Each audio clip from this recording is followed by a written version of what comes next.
Ang KNN ay hatid sa inyo ng UNICEF.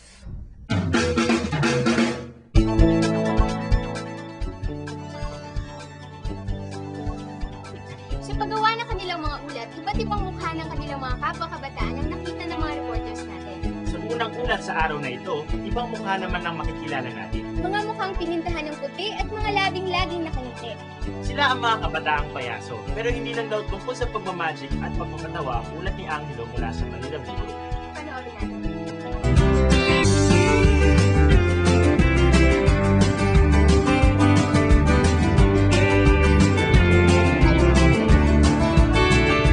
Lobo, cake, masasarap na pagkain, mga palaro at papremyo, mga batang superhero. Tama! Children's Party!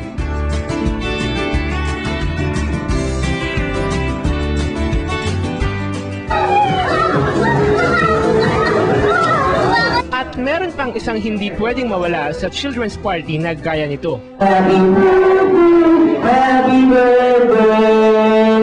Ang mga payaso ang walang pagod na nagpapasigla at nagpapatawa sa mga children's party. Ano may maalam yung magic word? Ngunit sa likod ng mga naglalakihang ngiti at makukulay na kasuotan ng mga payasong ito ay nagkukubli ang iba't ibang kwento ng kahirapan at pag-asa.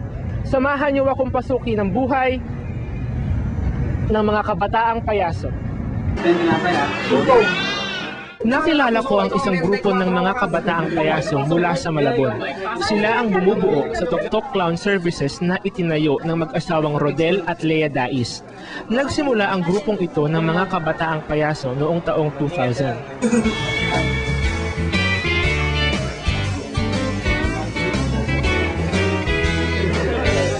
Dati ring clown si Kuya Rodel. Niamo ko, as yung show namin, parang iba. Parang walang natutunan yung bata. Parang lang, show lang talaga na magpapatawa. Kasi kahit isang green joke na, parang magtrabaho ko lang na walang samahan. Kaya naisipan niya na itayo ang Tok-Tok Clown Services kasama ang dating assistant niya sa pagka-clown na si Ate Lea na ngayon ay asawa na rin niya.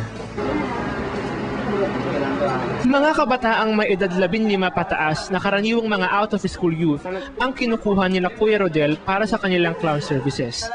Ngayon ay may 31 clowns na sila. Isa si Reggie sa mga kabataang payasong nakilala ko. Tinawag ako nung kaibigan ko. Actually nga, kagigising ko lang nang tinawag ako. Sabi nga kung gusto ko daw mag-show, gusto kong sumama sa kanila. Eh, pumayag ako. Sabi ko, sige, sama ako. Bali, pagdating doon, binihisan ako ng kasama ko, nilagyan ako makeup, pinagsuot ako costume. Pero actually hindi ko talaga alam yung gagawin ko.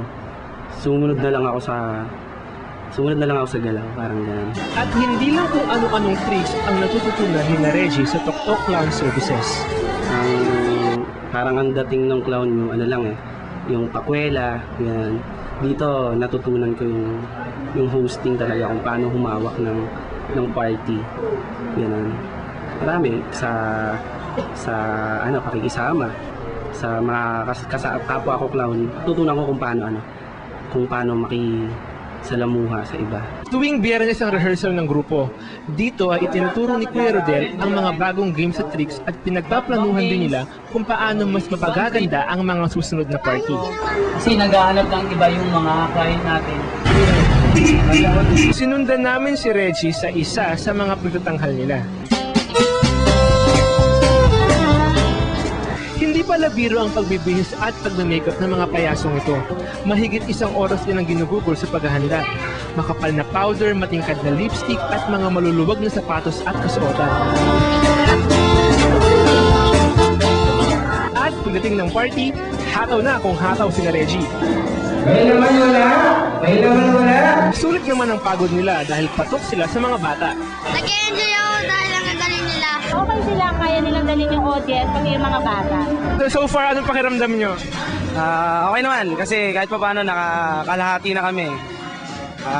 Yan, eating time na, kasi pagka usually ganito, eating time, ibig sabihin, tapos na yung games, susunod na naman yung magic, tapos yung mga last part, twisting. Hindi ba nakakapagod? Hindi naman, sanay na kami, gawain na namin. So anong mga next na mangyayari mamaya? Masaya. Marami, manood lang kayo. Hindi pa kayo kakain? Baka mamaya na po. Hindi alam, hindi sigurado.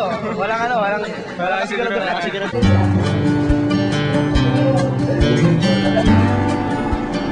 Hindi siguro ganoon kadali ang ngumiti at magpangiti ng mga tao, lalo na kung alam mong may babalikan kang problema pagkatapos ng isang pagtatanghal. Wala rin kaming source of income eh. Yung may karinderya kasi kami. Yun lang ang source of income namin. So yung pag-show ko, malaking bagay, nakakatulong talaga. Pandagdag sa gastos. Malaki ang naitutulong ng pagka-clown sa mga kabataang ito dahil bukod sa mga parlor games at magic, tinuturuan din sila ni Kuya Rodel kung paano gagamitin ang kinikita sa pagtatayo ng mga negosyo gaya ng e-loading. Minumulat namin sila sa kung paano mabuhay ng hindi mo kailangan ng manghingi, kailangan magtrabaho ka. Sabi ko sa kanila, magkaiwa-iwalay naman tayo sa clown, magkikita-kita tayo na asenso tayo lahat.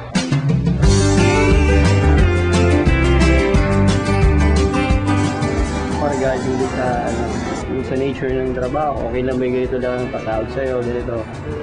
And okay naman, sabi ko, makakalibang, and then makapagpasaya ka na ibang tao. 1, 2, 3, go! Sa pagpasok ko sa isang araw sa buhay ng mga kabataang payaso na ito, napatunayan kong hindi biro ang magpatawa. Kailangan mong umiti kahit hindi mo gusto. Pero sabi ng mga kabataang payasong nakilala ko, makita lang nila ang ngiti sa mga labi ng kanilang pinagtatanghalan ay pawing-pawi na ang lahat ng kanilang hirap.